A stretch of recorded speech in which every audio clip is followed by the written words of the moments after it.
바울과 갈라디아 교인들의 관계가 놀랍고도 부럽죠. 13절에 이렇게 되어 있어요. 처음에 육체의 약함으로 말미암아 너희에게 복음을 전한 것을 너희가 아는 바라. 바울이 1차 전도 여행 때에 내 몸이 약해서 너희에게 갈라디아 지방으로 갔다는 거예요.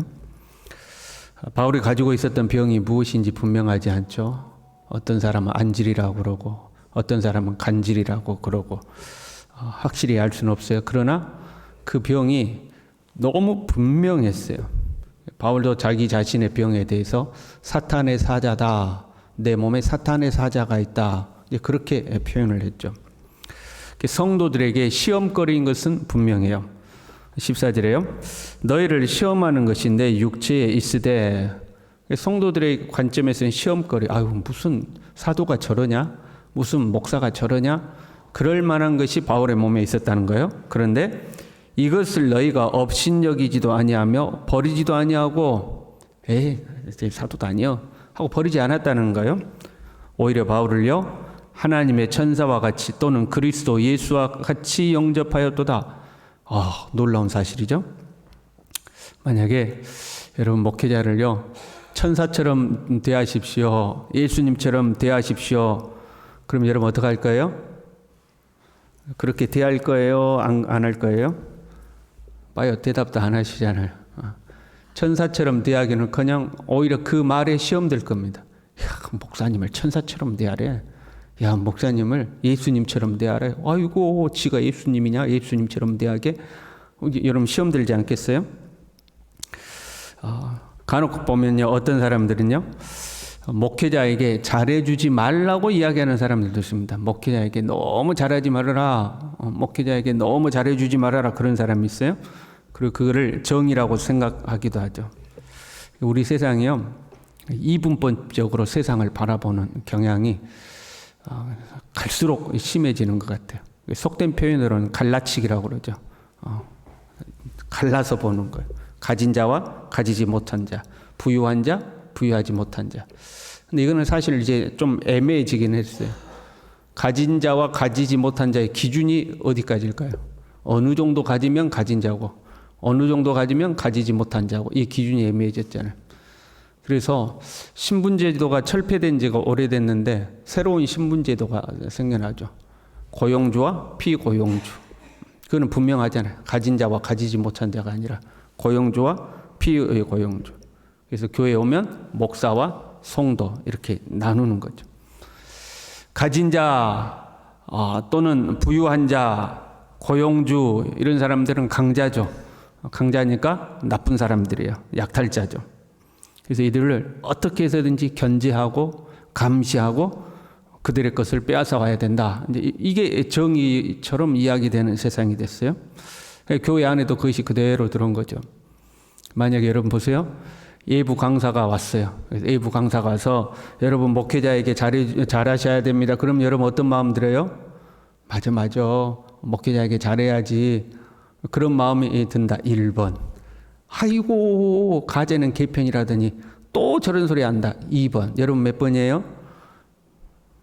새벽에 나오신 분들은 다 1번인 줄로 믿습니다.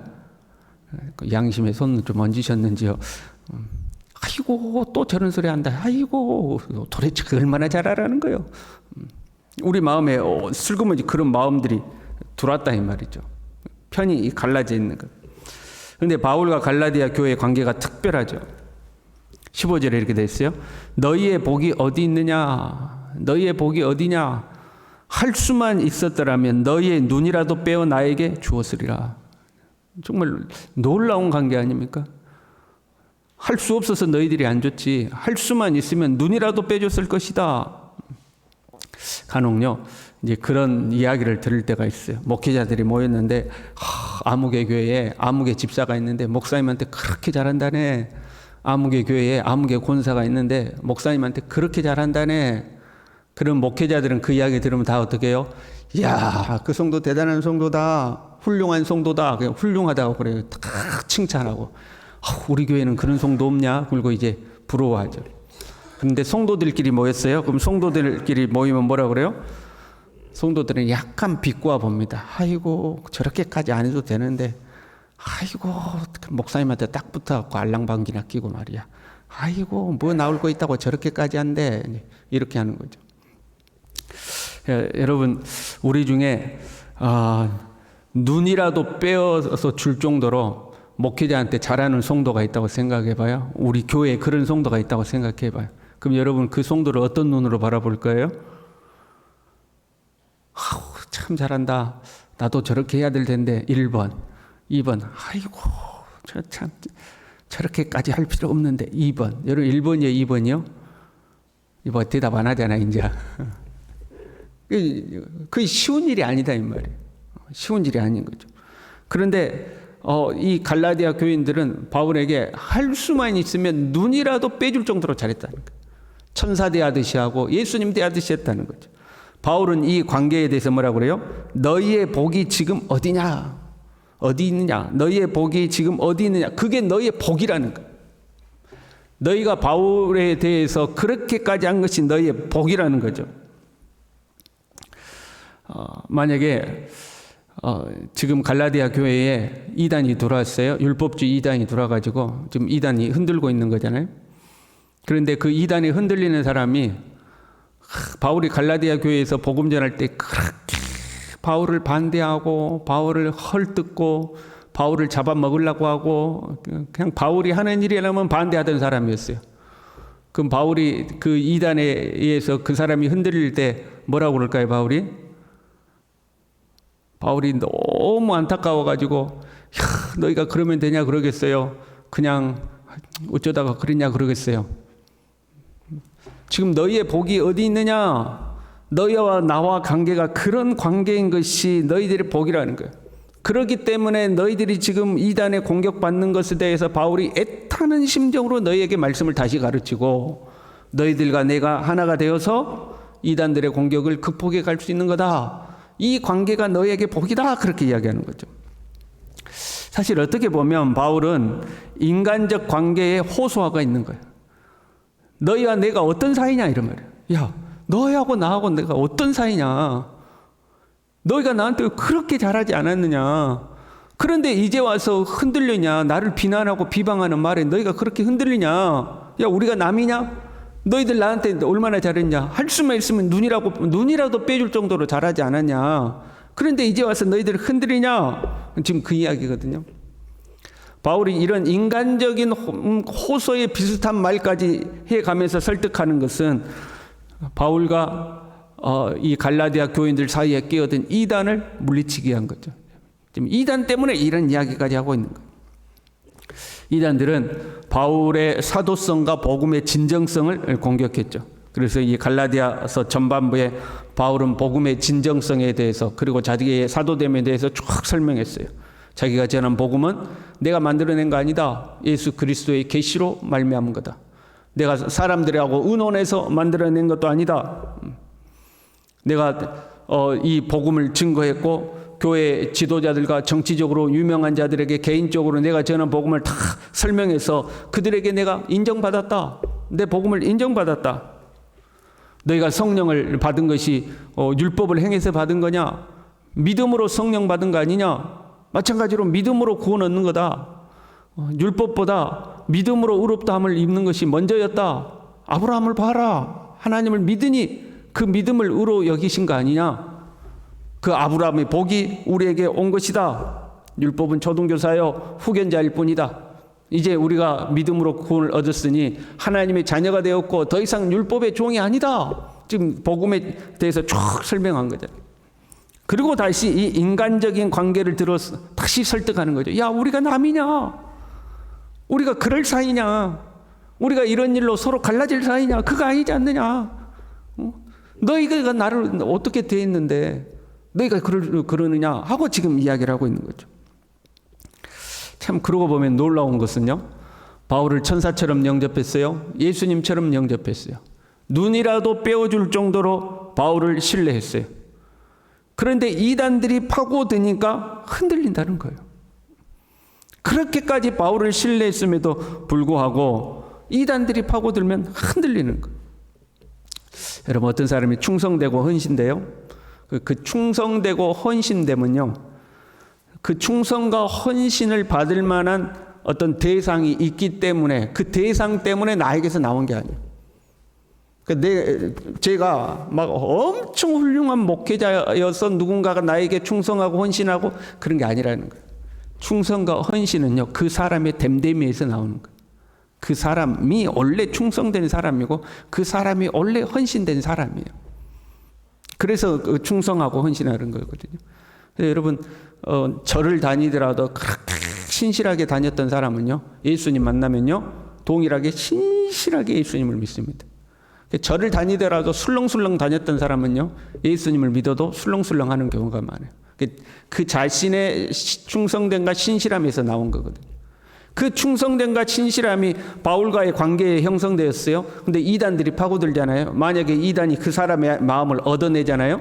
그러면 그 충성됨과 헌신됨이 이단에게 그대로 나오는 거예요. 그래서 흔들리는 거예요. 바울 때문에 충성한 게 아니거든요. 그 사람 안에 있는 거거든요. 17절에 이렇게 되어 있어요. 그들이 너희에게 대하여 열심 내는 것은 좋은 뜻이 아니요 오직 너희를 이간시켜 너희로 그들에게 대하여 열심을 내게 함이라. 여기에 이단들의 목적이 분명히 나와죠. 그들에게 대하여 열심을 내게 하려 함이라. 그러니까 자기 사람을 만들려고 이단들은 열심을 낸다는 거예요. 참 목회자는요, 하나님께 대하여 열심을 내도록 만드는 거예요. 그러니까 이단들은 자기 사람을 만드는 거고, 그래서 교주가 만들어지는 거죠. 그래서 이단들은 교주에게 충성하는 거잖아요. 그러니까 우리 건전한 교회는요, 목회자에게 충성하도록 만드는 것이 아니라 하나님께 충성하도록 만드는 거예요. 하나님의 사람을 만드는 거죠. 목회자에게 잘하든지 못하든지 큰 문제가 아니에요. 하나님께 열심히 내면 돼요. 하나님께 잘하면 되는 거죠. 그래서 17절에 이렇게 돼 있어요.